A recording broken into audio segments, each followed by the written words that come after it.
या जॉब करते हैं तो कितना मुश्किल होता है पैसा हाथ में आना, लेकिन हॉस्पिटल में वही मुश्किल से कमाया हुआ पैसा हाथ से बालू की तरह निकल जाता है। फिर भी हम सभी अस्पताल में जितना पैसा मांगा जाता है खर्च करते हैं। अगर किसी के पास पैसा नहीं होता तो वो उधार लेता है, लेकिन इलाज तो करवाता ही है। अस्पताल में पहले दिन ही सबसे ज़्यादा टेस्ट होते हैं, कुछ सर्जिकल आइटम्स भी खरीदे जाते हैं, इसी दिन सबसे ज़्यादा दवाइयाँ लिखी जाती हैं। हॉस्पिटल में कुछ पैसा एडवांस के तौर पर भी जमा किया जाता है। हमने भी वही सब किया, हमें भी दवाइयाँ लाने के लिए कहा गया। आजकल हर हॉस्पिटल का अपना मेडिकल स्टोर होता है, सो यहाँ भी था। हमने दवा ली और हमारा जो पहला बिल बना वह था 8,369 रुपये का। हमने अपनी जेब से इतने रुपए निकाले और देना चाहा तो पता चला कि हमें तो सिर्फ 4,620 रुपये ही देना है। क्या आपके साथ ऐसा कभी हुआ है कि आपने 8,300 रुपये की दवाइयाँ खरीदी हों और किसी अस्पताल ने आपको 4,600 रुपये ही लिए हों? शायद नहीं। हमारे साथ भी पहले ऐसा कभी नहीं हुआ था।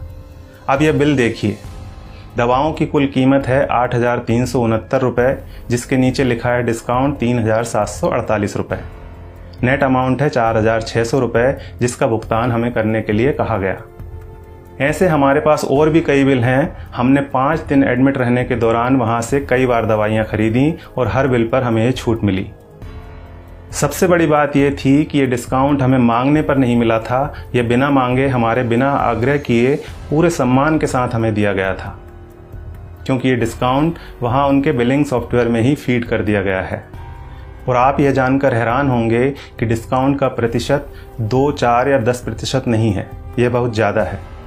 कुछ सर्जिकल और इंजेक्टेबल में डिस्काउंट 91% यानी 91% तक हैं, और जितने भी पेशेंट वहाँ एडमिट हैं सबको इसका लाभ मिल रहा है। अब आपके मन में सवाल उठ रहा होगा कि ऐसा क्यों? हम भी यही सोच रहे थे कि आखिर ऐसा क्यों। तो हमने डॉक्टर साहब से सीधे पूछ लिया, क्योंकि इसका जवाब तो वही दे सकते थे। फिर उन्होंने हमें बताया कि क्यों उनके अस्पताल में इतना डिस्काउंट दिया जाता है। उन्होंने हमें समझाया कि एमआरपी का खेल क्या होता है। एक उदाहरण के तौर पर उन्होंने बताया कि एक इंजेक्शन 270 रुपये का आता है और उस पर एमआरपी आती है 1,000 रुपये। उन्होंने कहा कि मेरा मन नहीं माना कि मैं 270 रुपये का वह इंजेक्शन अपने पेशेंट को 1,000 रुपये में बेच दूँ। मैं डॉक्टर हूँ, मुझे अपनी फीस और मेरे हॉस्पिटल की दूसरी सेवाओं का चार्ज मरीज से लेना है। 270 रुपये का इंजेक्शन 1,000 में नहीं बेचना। ये बात तो हुई डॉक्टर संजय कुमार के नैतिक मूल्यों की। अब यहाँ सवाल ये है कि दूसरे ज़्यादातर अस्पतालों के मालिकों ने क्या अपना ज़मीर बेच दिया है?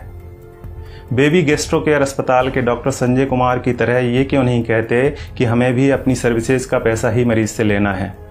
वे क्यों नहीं कहते कि 270 रुपये का इंजेक्शन 1,000 में हम नहीं बेचेंगे? दूसरा सवाल ये है कि आखिर दवा कंपनियों द्वारा इतनी एमआरपी लिखी ही क्यों जा रही है? इनको किसने अधिकार दिया है दवाओं पर इतनी ज़्यादा एमआरपी लिखने का? और आखिर में सबसे बड़ा सवाल यह है कि हमारी सरकार, हमारा स्वास्थ्य विभाग, हमारे प्रधानमंत्री और स्वास्थ्य मंत्री क्या कर रहे हैं? वे इस बात का संज्ञान क्यों नहीं लेते? क्या दवा कंपनियों द्वारा लिखी जा रही एमआरपी पर अंकुश लगाना नोटबंदी या धारा 370 हटाने से ज़्यादा कठिन काम है? क्या इसे व्यवहार में लाना जीएसटी लागू करने से ज़्यादा मुश्किल है? अगर नहीं तो फिर क्यों दवा कंपनियों को इतनी छूट दे रखी है? उन्हें इस बात को संज्ञान में लेना ही चाहिए और जल्दी से जल्दी एमआरपी पर अंकुश लगाना चाहिए। जब तक ऐसा नहीं होता है तब तक आपको और हमें अपनी आवाज़ उठानी ही पड़ेगी, और ये इतना मुश्किल भी नहीं है। हम सबको बस इतना करना है कि अगर 270 रुपये का इंजेक्शन हमें 1,000 रुपये में दिया जा रहा है तो हमें कहना है भैया 300 लगा लो, चलो भैया 400 ले लेना। इसके साथ ही एक काम और करना है, और वो ये है कि इस वीडियो को ज़्यादा से ज़्यादा शेयर करना है। धन्यवाद।